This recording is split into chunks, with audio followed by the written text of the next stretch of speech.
छूटा जी तो कैला रंगदारी रे घर चढ़ के मारबो बरियारी रे छूटा जी तो कैला रंगदारी रे घर चढ़ के मारबो बरियारी रे तोरा बाप के न तोरा दादा के चिन्हबो बेटा सब गोली मारबो तैयो गिनबो तोरा बाप के न तोरा दादा के चिन्हबो बेटा सब गोली मारबो तैयो गिनबो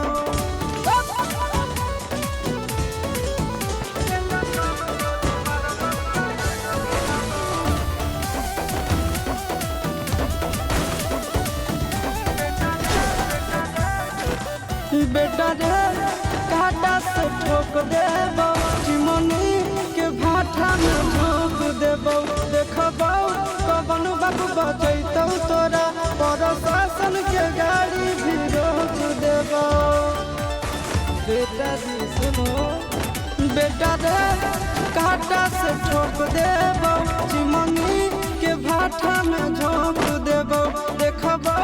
कवन बाबू बचैतौ तोरा प्रशासन के गाड़ी भी रोक देबो तोरा जैसन के हम खड़े खड़े गिनबो बेटा सब गोली मारबो तैयो गिनबो तोरा बाप के न तोरा दादा के चिन्हबो बेटा सब गोली मारबो तैयो गिनबो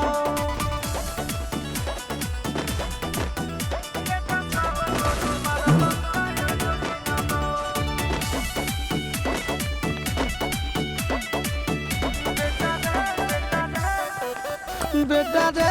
दौड़ा के बाजार में मारबो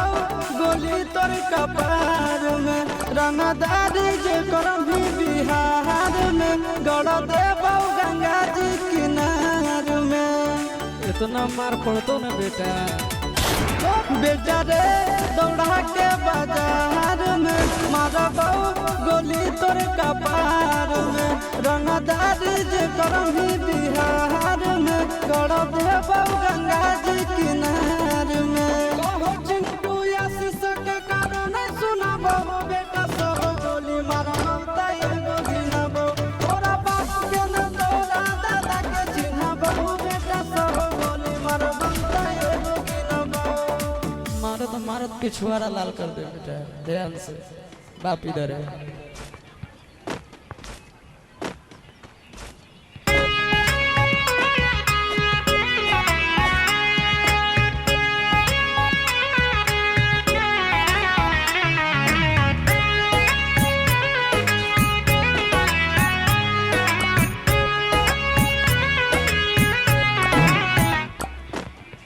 तनी मीठी मीठी मुस्की तुम्हारा तारा टुक टुक ऐसे काहे निहार तारा देख तनी मीठी मीठी मुस्की तुम्हारा तारा टुक टुक ऐसे काहे निहार तारा कथी चले तोरा